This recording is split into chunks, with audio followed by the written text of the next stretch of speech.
Talk to me about this blog. Oh yeah. So originally the blog actually started because I was just having horrible luck dating in general. Like I would go on these like dates or I would attempt to go on dates and I would get ghosted.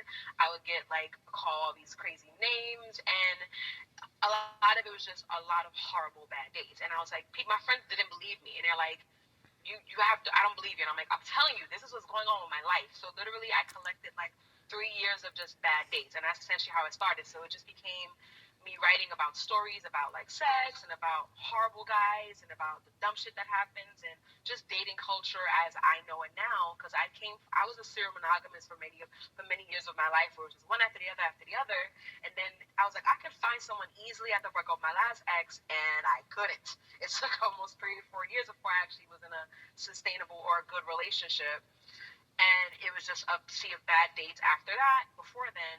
And then it took a turn where it wasn't such bad dates anymore. It was just like honesty open, and then it became very sexual.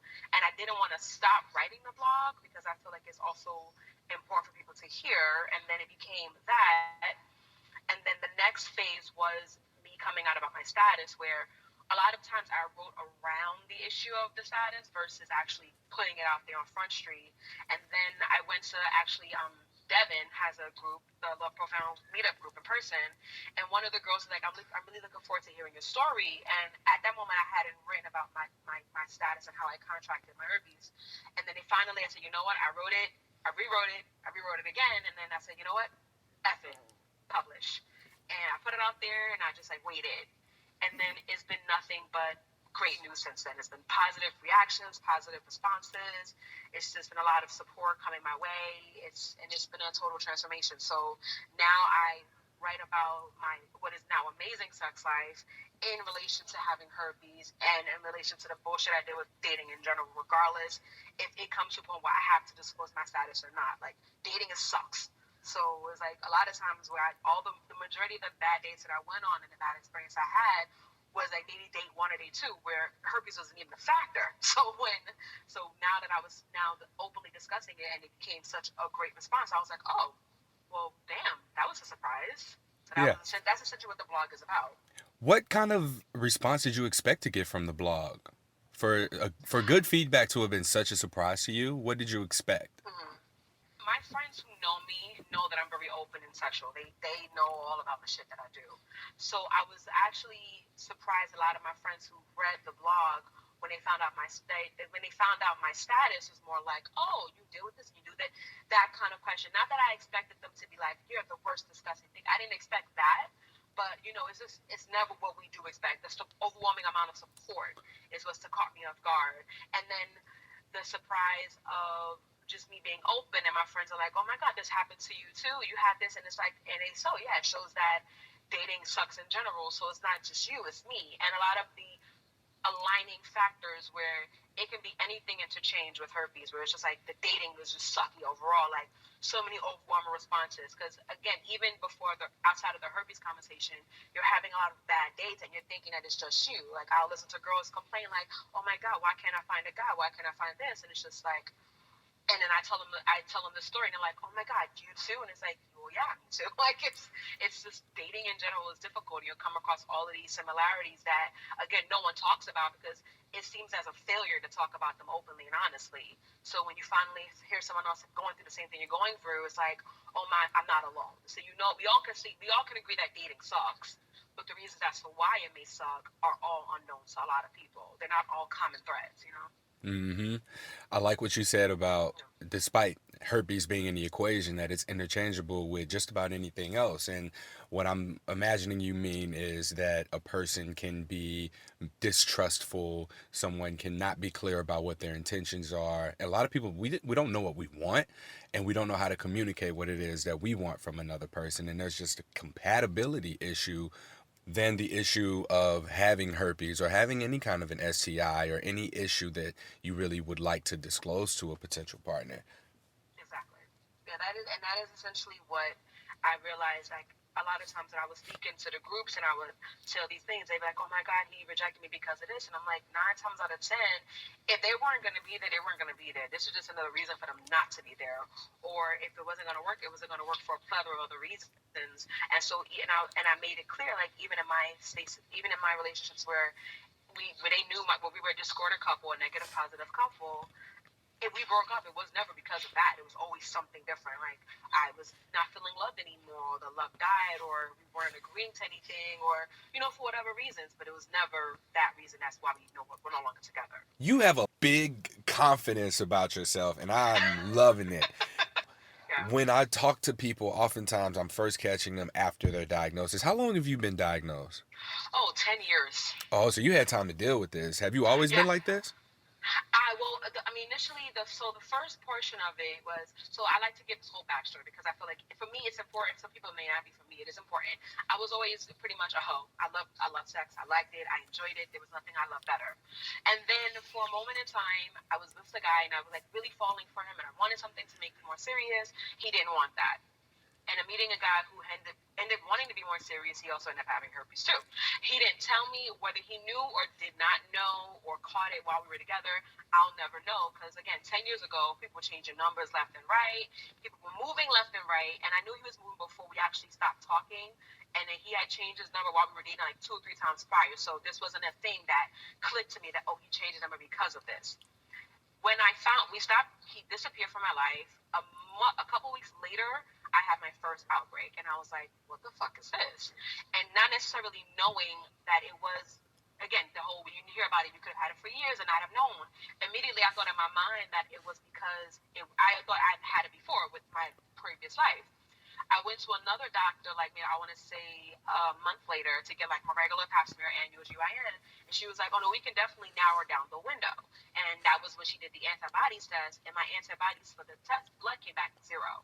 Versus my swab was positive, which concluded that it was if we want to go according to that information, that it was a recent transaction of the transmission of the virus. And he was the only guy I was with for almost 9 months. So it was like, well, shit, it was him. So initially I was furious. I was angry. I was all of these things. But at the same time, I was just like, a lot of me is, you know what? I chose to fall for him. I chose to, even though we had the conversation, I was like, when's the last time you got tested? What are your results? And he said, I'm clean. I took that as confirmation. Again, not knowing how much he got tested, if he got the full panel or not, I took his word for it. That was me making the decision to trust him in that moment and the moments after. So I took on that decision of my own. I didn't sit in the depression for so long. I did go back to dating the person who I was previously with, the one that I initially had stopped seeing to be with this guy, and then we dated for a couple of months, and then again we broke up, and then yeah, I just pretty much I had a lot of my friends. One of my friends had really bad cold sores, like really bad oral outbreaks, and I asked her, and I said, "Well, how do you date with the virus?" Because it was never pushed to me to disclose prior to engaging. So I went with that same logic of it's the same virus. They don't disclose when they have oral, so why do I need to disclose when I have genital? And then also, if my doctors are not telling me that I have to, again, listen to doctor's orders.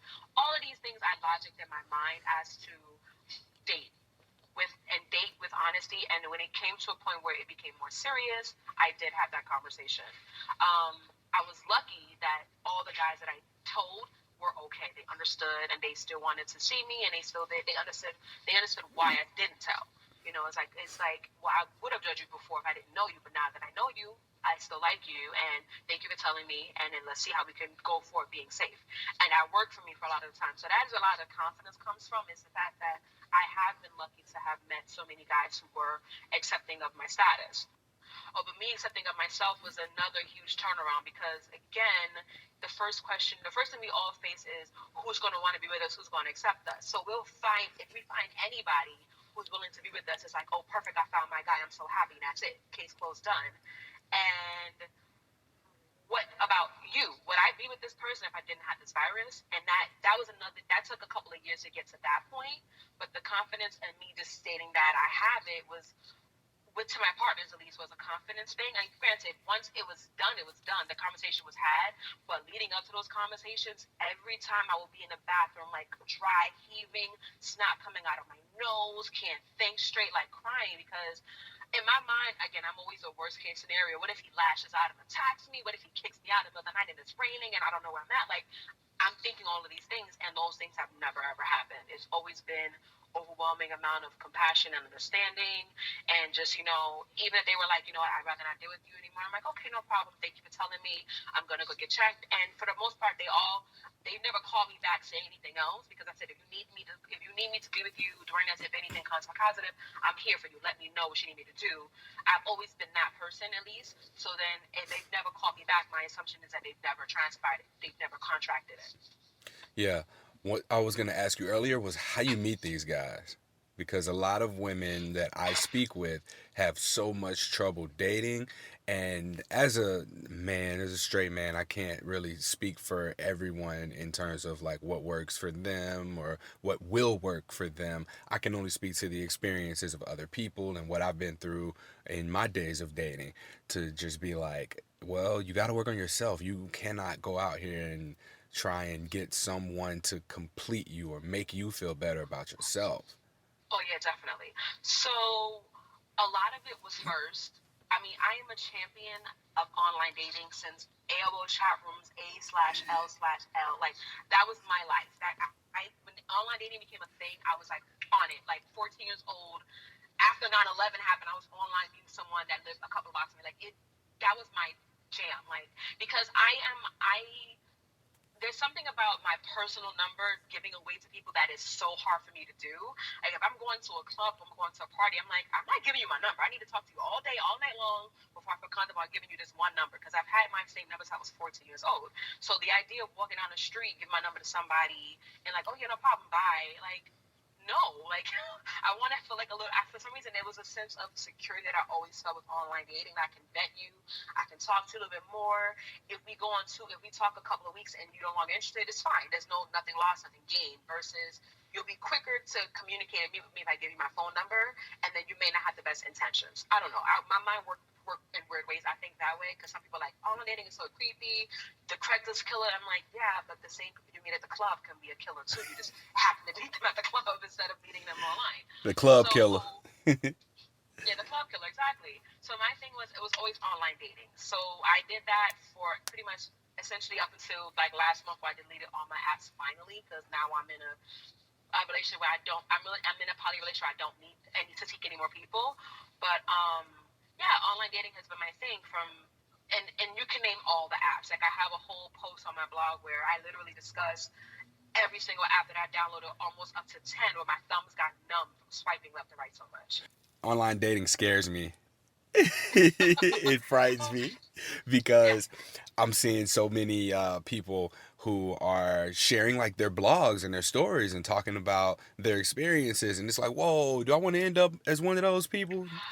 Well, but the thing is that for the longest time, the blog is only in March it'll be 2 years. So, then I don't use their names. Like if I use a letter, it's like if his name is like for example Mike, and I met him on Cupid, his name will be M_OKC. Like no one's gonna. There's 1,000 Mikes. There's 1,000 Mikes on Cupid. So you're not gonna know who you are unless I'm dating, unless it's been you. And a lot of times I'll say this is you, and like just so you know, and I don't use names. I'm still kind of PC about that. Um, yeah, but like for me, as far as the online dating was concerned, it was easy for me to talk. A problem with me is I live in a city in the era of digital dating and or just people being on their phones constantly. No one looks up, no one looks around. It used to be a thing where people could say, well, approach you on the street, excuse me, miss, you're pretty. But not since iPhones and phones came around, like I headphones all the time, no one's paying attention to anything. Okay, I mean freaking Pokemon Go, people walking into traffic. Like people are just not paying attention to their surroundings.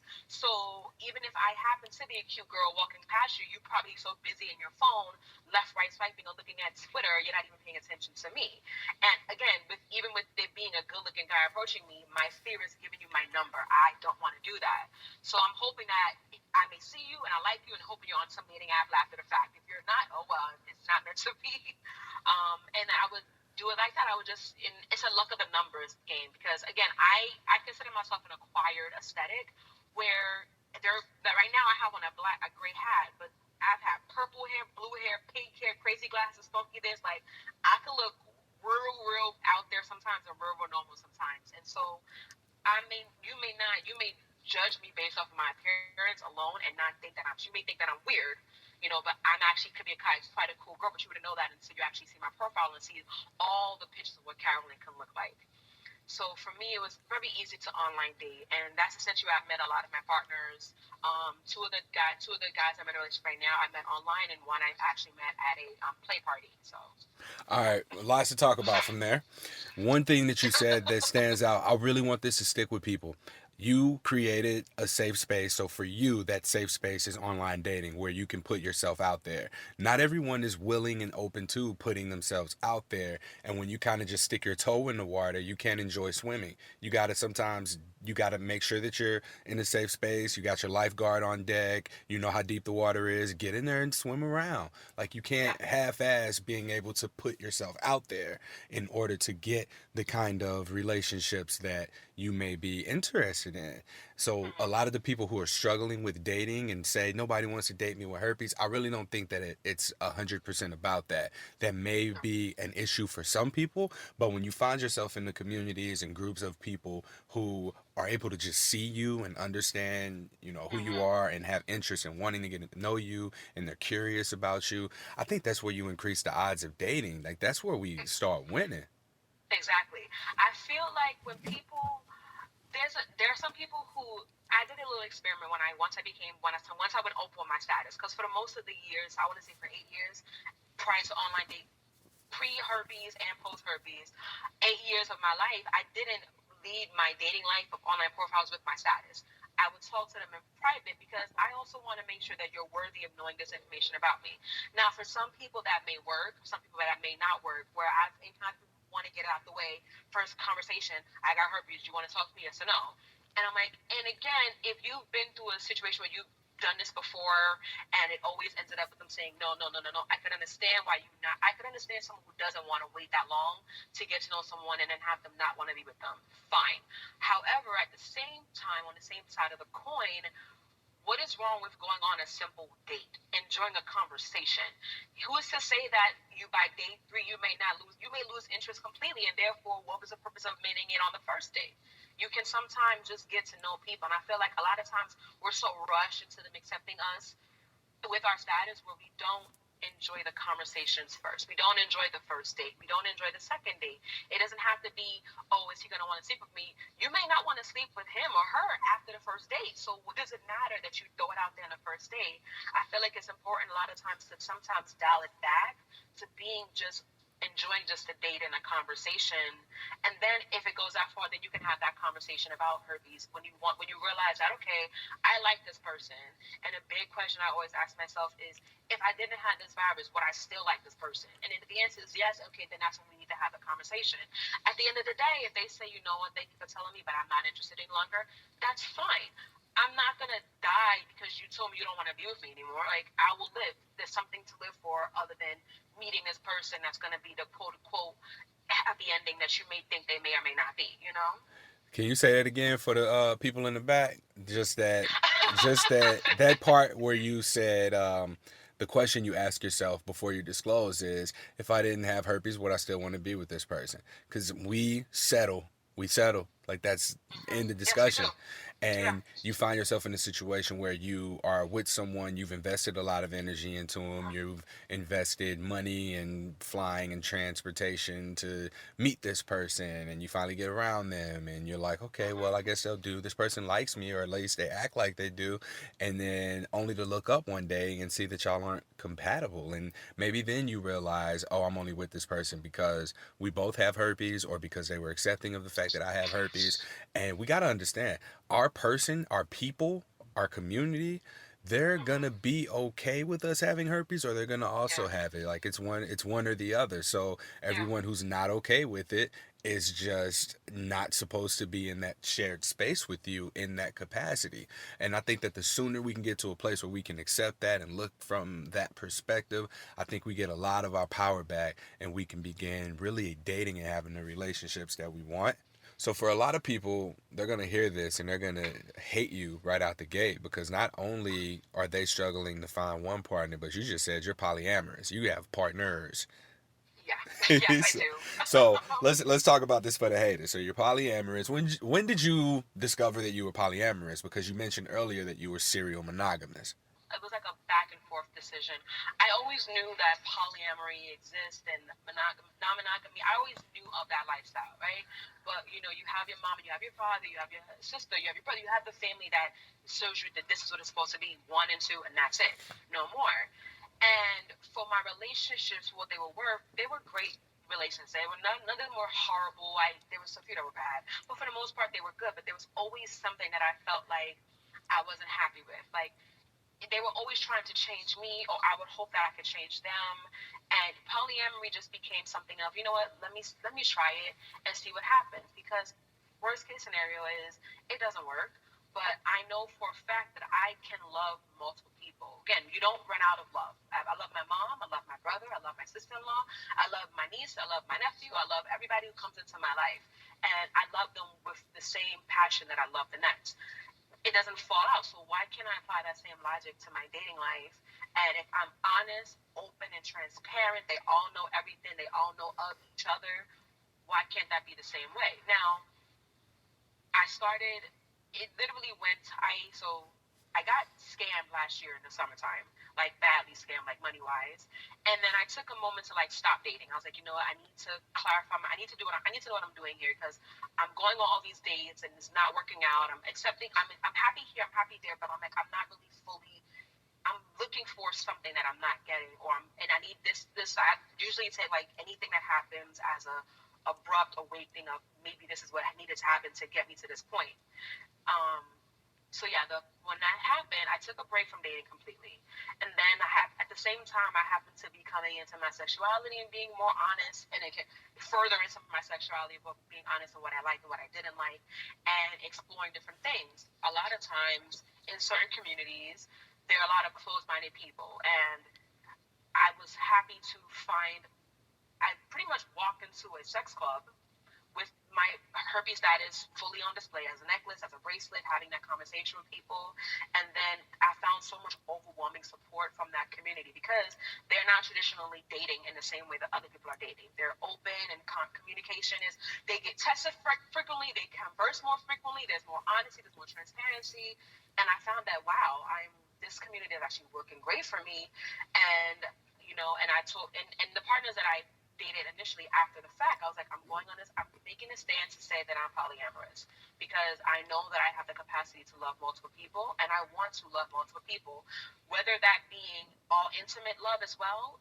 I'm not sure of that yet, but at that moment in time, it was, I know I can love and I want the first capacity to be love. And then if intimacy follows that, great.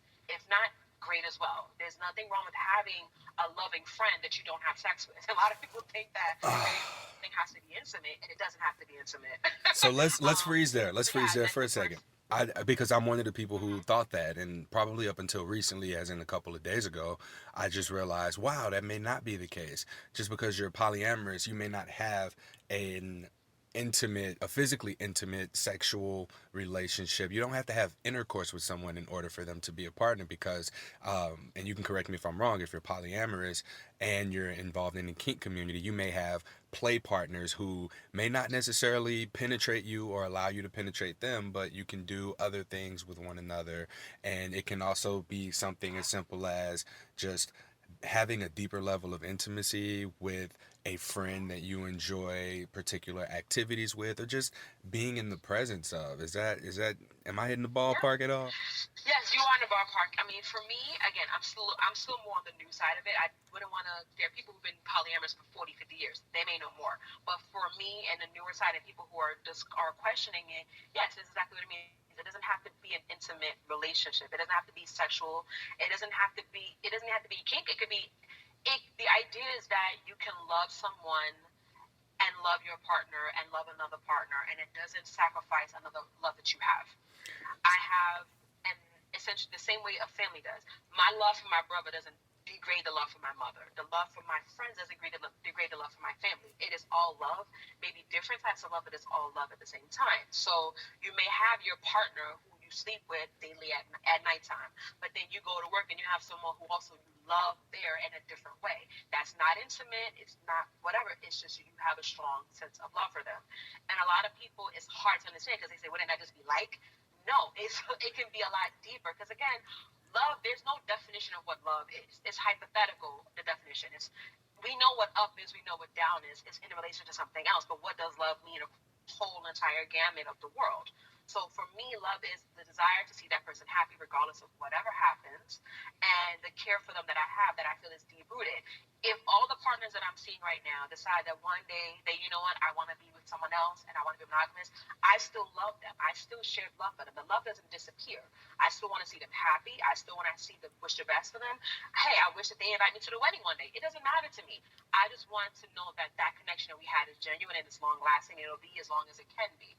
That's for me what polyamory means. And a lot of times, people focus on the sexual part of it versus the emotional part of it, which is also very hard because if you think about it, most people are living a non-monogamous life as it is. People have sex with people without having labels on it. But when it comes to your emotions, I can only be emotionally connected to one person. Where in reality is you already are living, you're living emotionally with many people as it is. You're connected emotionally with your whole entire family, your whole entire friends, your whole entire coworkers. You care for them in a way. So why can't it be a loving thing as well, Yeah, versus it being just only intimacy? got it. All right, damn, you just Yeah, broke that down for us beautifully. I Oh, try. all right, being a black woman with herpes who's open about having herpes and is polyamorous, how are you navigating this space? Like, to me, you're a pioneer. I haven't seen or heard of anyone being so open and vocal about so many different taboo things. Yes. All right. So the first part of it is the how did I find that? But I'll go back to first the kink part of it.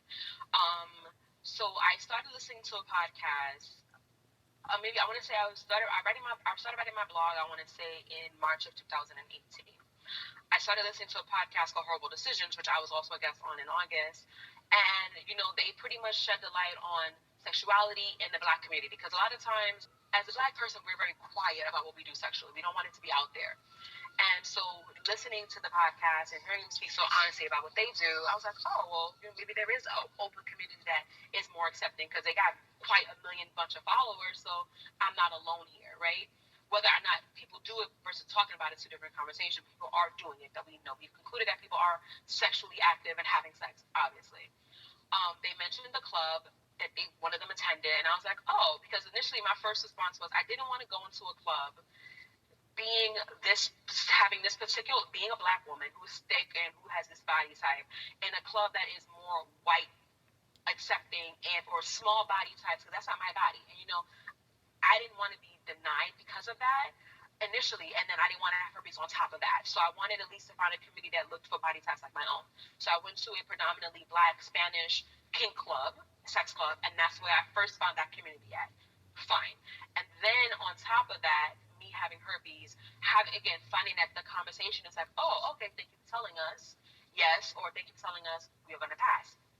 It was pretty much that was it. And then as of now, with me also following a lot of sex positive podcasts and sex positive like groups and stuff like that, I happen to have found a sex positive polyamorous swingers group on Instagram that has an Instagram presence that also makes it easier for me to, if I'm going to a party before, I can talk to certain people and I can tell them, hey, by the way, before we go forward, this is my status. I don't know if you're interested in it. And they'll tell me right then and there, yes or no. Or I'll see you at the party. We'll exchange results.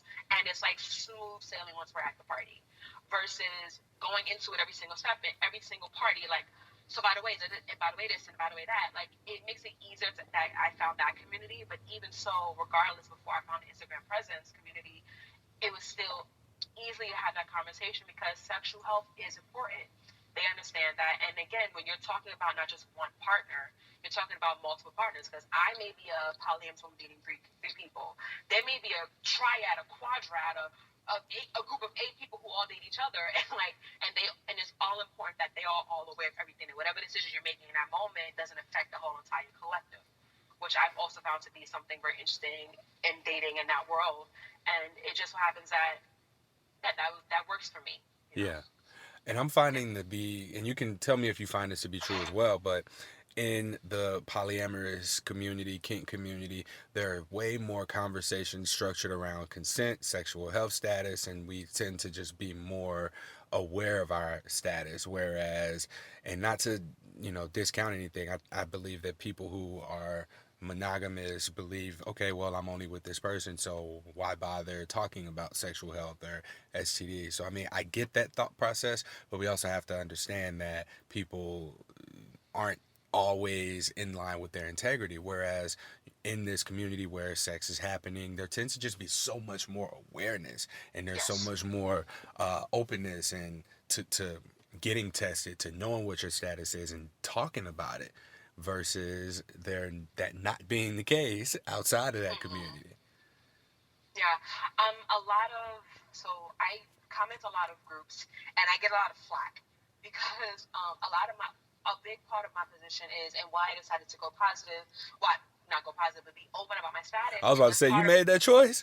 No, I didn't make the choice, but I did make a choice. A lot of my argument with people is, and people may not like it, but unless sex is forced upon you, unless you're a victim of assault, we chose our emotions. I chose to like this person, and I chose to not sit here and say, hey, by the way, when's the last time you got tested? By the way, let's go get tested together. I feel now, being in a space, that the conversation to kiss someone, to go down and have sex with them that first night should be just as easy as saying, let's exchange results. And that does not happen. Even when we're talking about a person being herpes positive, and I can say this about myself, where I've been positive for 10 years now, and I would talk to a person who I'm assuming is negative of all STDs, right? Because herpes is the worst thing on the face of the earth. If I sit here and say, hey, by the way, I have herpes, you want to date me? So they say, yeah, no problem. That's it. I don't need it. I'm not sitting here saying, well, how about we go get tested, make sure you have nothing to threaten my life. I didn't do that for many, many years. I just started doing it recently, but we don't do that inside and outside the community. It's all about, you should tell, you should disclose, and I fully feel that people who are positive should disclose. But what is the conversation about having a conversation about sex before having sex, period? Why is it so discomfortable? Why is it people so uncomfortable saying, talking about sexual health before something bad happens? Like, if I would have asked, if I asked, sure, I use condoms, sure, but I didn't say, well, let's go get tested. I didn't know all the information about testing. Everything is education before, to not contract shit, but after the fact, there's no education afterwards, and there's no education on the best ways to try to protect yourself. At the end of Actually, the day, yeah. go ahead. Go ahead. I'm sorry. I thought you Oh, would. I thought you would stop it. oh no. At the end of the day, two people are laying down and making a decision to share each other's bodies. It should be responsible for both people to secure each other's sexual health. And if at any point in time you are not securing that person's sexual health or your own sexual health, you can't turn around and blame someone for not telling you if you at the same point made a choice to be with them without knowing the truth. If we were old enough to have sex, we were old enough to know that STDs existed. So why are we not old enough to say, let's go protect ourselves together? Yeah. So Damn. I get a lot of flack for that, but I will not change that position no matter what. Right. And then, you mentioned before you went into that, that there are situations where sex is forced upon you. I want to add to that, just giving space for the people who are in situations where their lives are endangered at the Yes. potential of disclosure. So I want to make sure to just hold and acknowledge space for them too, because I have talked to people who have felt like they couldn't disclose because they're in domestic abuse situations where Mm-hmm. they literally fear for their lives if they tell their abuser that they have an STD. Or Mm-hmm. even I've spoken with sex workers who have been like, well, we do everything that we can to remain safe. Here are the precautions that we take, but this is the reality is that we face the risk of violence in disclosing. Yes. So Yes. wanted to make sure that I just said that and make sure that we know that this is a real thing because Right. that's what this is. That's what this podcast is. And you also mentioned that there are no resources out there that talk about this kind of stuff. Here we go. Yeah. True. True. True. We're here now. Yeah. But There haven't been any that I've known about before now where we're given conversations about disclosure, how to navigate a diagnosis moving forward. And there were so many things that you said that I'm just kind of running through bullet points and adding to them. The other thing was giving your STI status and not expecting that to be reciprocated. So telling someone, hey, I have herpes, you're going to date me? And they say, yeah, that's the end of the conversation. But there's so much more that needs to be added to that. And I've written about this on Waxo, on the blog, WAXOH, just talking about the things that we leave out of a herpes disclosure. Like we'll tell a person that we have herpes and then crickets. Like that's it. We wait on their response. But there's no, all right, well, here's what happened. If you feel that you want to share that element of it, and then you can also give them an idea of what the next steps can be in order to keep yourself safer and keep the potential partners safer as well, whether that be use of condoms and dental dams if you're taking any kind of medication. And you also want to be sure to ask them, have you dated anyone who's been positive for an STI? Have you ever received a positive diagnosis? What about your health, your sexual health situation right now? What's your status?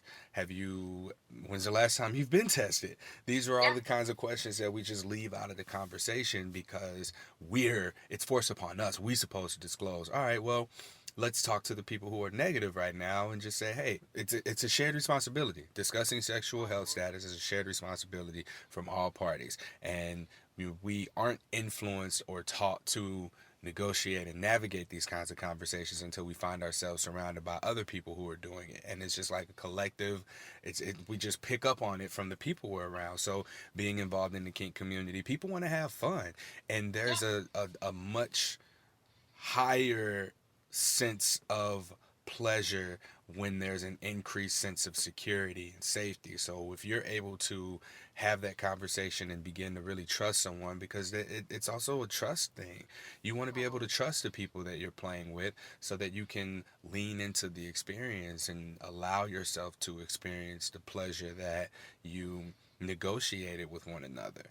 So Yeah.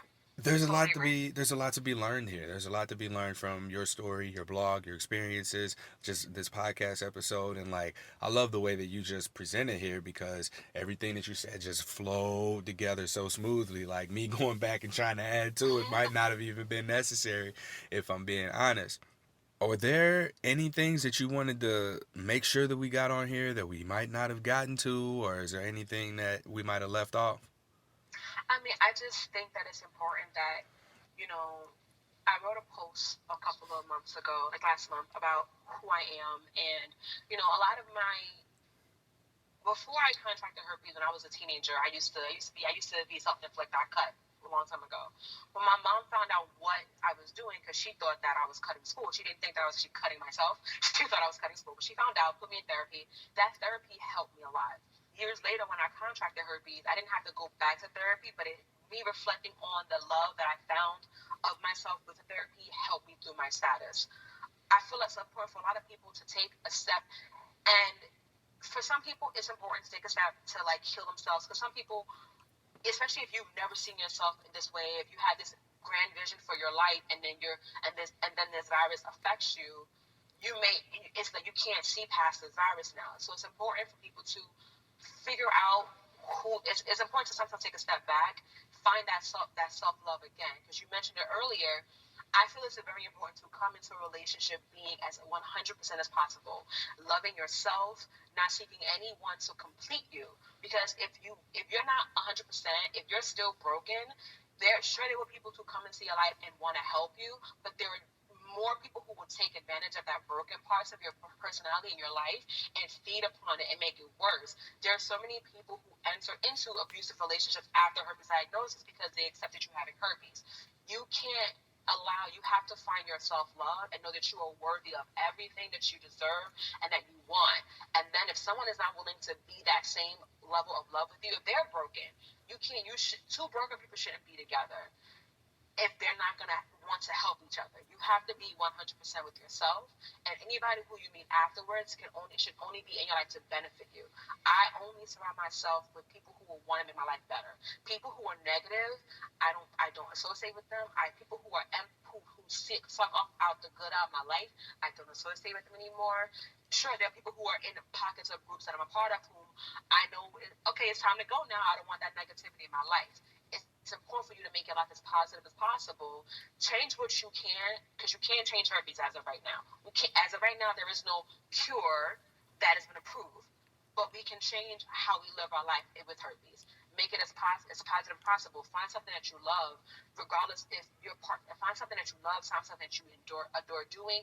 Find support systems. You don't have to go through this alone. There are people, there are communities, and it always helps to have at least one person to talk to who you can talk honestly and freely with and don't have to talk around issues. Because a lot of it is difficult to talk around because people don't get it. And it's really important to have a community. I was lucky that I had a great support system, but I know a lot of people don't have it. But find something that'll help you. If you have to seek therapy, then seek therapy. There's nothing wrong with talking to someone in a pretty little couch and having the pretty wallpaper and whatever. There's nothing wrong with therapy. And mental health is a big thing. Talk to someone and know that at the end of the day, you will be fine. You will be all right. It may not be what you wanted, but sometimes you find something else. Like for me, for what as crazy as sometimes sounds, I maybe in a way I'm thankful that herpes did happen to me because it helped me also find who I was. It helped me find the love for the things that I love now. It helped me find out my love style is what it is right now. It helped me explore the sexuality that I may or may not have otherwise faced. Where if I had never contracted this, I may be right now in a boring marriage with 3 or 4 kids and miserable. Who knows what it could be? So maybe this may not be what everybody else wants, but it may be better for me that this did happen because it may have stopped me from going someplace else. It may have stopped me from ending up in a ditch for the following day. I don't know. But it helped. I am here now, and I have to make peace with it, and I have to be happy that I have my family, I have my loves, I have my friends, I have a good job, I have these things, and find anything in your life that makes you happy. It may not be the $1 billion job that you want, but you have a job, and some people don't. There's always some kind of silver lining that I found. There's always something that you can be happy for. And you have to focus on that and then make that the thing that you worship around. I can't change my herpes, but I can change the people around that make me unhappy about everything else in my life.